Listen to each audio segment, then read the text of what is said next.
નમસ્કાર, આપ જોઈ રહ્યા છો હોટલાઇન ન્યૂઝ અને હું છું આપની સાથે ગાંધીનગરથી તોફિક ગાંચી। આજે કેબિનેટની મિટિંગ મળી હતી અને કેબિનેટની મિટિંગમાં મુદ્દાઓની ચર્ચા હતી કે રાજ્યમાં જે સાર્વત્રિક વરસાદ થયો છે, કેટલા તાલુકામાં કેટલો વરસાદ થયો છે, સાથે સાથે કેન્દ્રીય સહકારિતા મંત્રી અમિત શાહ તેઓ પણ થોડાક સમય પહેલાં બનાસકાંઠાને પ્રવાસે ગયા હતા અને સહકારમાં જે ડેરી હોય છે, જે મંડળીઓ હોય છે, તે ખેડૂતો જે ખાતા ધારકોને કેવી રીતે એ જ સહકારી ખાતામાં ખોલાવવા તેને લઈને તેમજ આવનારી જે સમયમાં રાજ્ય જે સરકાર છે ત્યાં ખેડૂતો માટે કેવા ખાતાની યોજના બનાવી રહી છે તેની ચર્ચા થઈ હતી અને આ મામલે પ્રવક્તા મંત્રી ઋષિકેશ પટેલે સમગ્ર કેબિનેટની મિટિંગમાં શું બ્રીફિંગ આપ્યું છે તે આપ સાંભળો। કેબિનેટની બેઠક મળી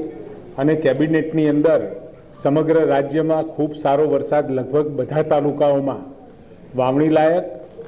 અને વાવણીથી પણ વધારે ક્યાંક અતિવૃષ્ટિ જેવી પણ પરિસ્થિતિનું સર્જન થયું છે, પરંતુ એકંદરે ખેડૂત વર્ગને અને ખેડૂત કૃષકોને ખૂબ રાહત પોતાની ખેતી માટે થાય એવો વરસાદ સમગ્ર રાજ્યની અંદર વરસી ચૂક્યો છે। એની સમીક્ષા કરવામાં આવી અને રાજ્યમાં અત્યાર સુધીમાં કુલ 223.37 મિલીમીટર જેટલો વરસાદ,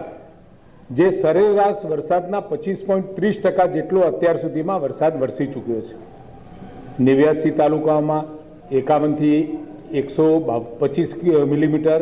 82 તાલુકાઓમાં 126 થી 250 મિલીમીટર, 54 તાલુકાઓમાં 251 થી 500 મિલીમીટર, 24 તાલુકાઓમાં 501 થી 1000 મિલીમીટર સુધીનો વરસાદ નોંધાઈ ચૂક્યો છે। ચાલુ વર્ષે અત્યાર સુધીમાં જે વાવેતરની વાત કરીએ તો કુલ 40.26 લાખ હેક્ટર એટલે કે 47.04% જેટલી જમીનમાં વાવેતર થઈ ચૂક્યું છે। મગફળીમાં 14.09, કપાસમાં 18.60, તેલીબિયામાં 18.75 લાખ હેક્ટરમાં વાવેતર થયું છે અને ખરીફમાં મુખ્ય પાકોની કુલ 13.20 લાખ ક્વિન્ટલ બિયારણની જરૂરિયાત સામે રાજ્યમાં 15.45 લાખ ક્વિન્ટલ બિયારણનો જથ્થો ઉપલબ્ધ હતો અને સાથે ચોમાસાના કારણે જે પશુઓમાં નાના મોટા રોગ આવતા હોય એના માટેની પણ ચિંતા કરી લેવામાં આવી છે। પશુઓના રસીકરણમાં પણ રોગ પ્રતિકારક રસીકરણ હાથ ધરાયું છે। 23-24માં ચોથા રાઉન્ડના અંતર્ગત 1.54 કરોડ પશુઓનું રસીકરણ આપણે પૂરું કર્યું છે, જેમાં ચેપી ગર્ભપાત માટે 5.53 લાખ, લંપી સ્કિન ડિસીઝ માટે 62 લાખ, ઘેટા બકરામાં 44 લાખ, ખરવા મોવાસા માટે 1.66 લાખ અને 1.54 કરોડ એટલે કે તમામ પશુઓની ખરવા મોવાસાની રસી આપવામાં આવી છે। 2.46 કરોડ મોટા પશુઓને 11 લાખ ઘેટા બકરા મળી કુલ 257 લાખ પશુઓનું ઇયર ટેરિંગ દ્વારા ઓળખ પણ આપવામાં આવી છે। તાજેતરમાં આદરણીય અમિતભાઈએ ગુજરાતની મુલાકાત લીધી હતી અને ગુજરાતમાં સહકારિતાનું મોડલ એ સમગ્ર દેશની અંદર વખણાઈ પણ રહ્યું છે અને એ મોડલ પ્રમાણે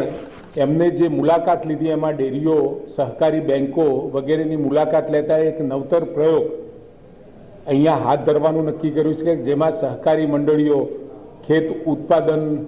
સમિતિ જે છે એપીએમસી આપણે કહીએ છીએ અને સાથે તાલુકા ખરીદ વેચાણ સંઘ, આમ તમામ સહકારી સંસ્થાઓ જિલ્લા મધ્યસ્થ બેંકની અંદર પોતાના ખાતા ખોલાવી અને તમામ રકમનું ટ્રાન્ઝેક્શન એના દ્વારા જ થાય। જિલ્લા મધ્યસ્થ સહકારી બેંક જે આપણી છે, ડિસ્ટ્રિક્ટ બેંક જેને કહીએ, એના દ્વારા થાય એટલે ડિસ્ટ્રિક્ટ બેંક પણ મજબૂત થતાં સહકારી માળખું મજબૂત કરાવવાની જે એમને હાથ ધરી છે, એમાં 2 જિલ્લાઓ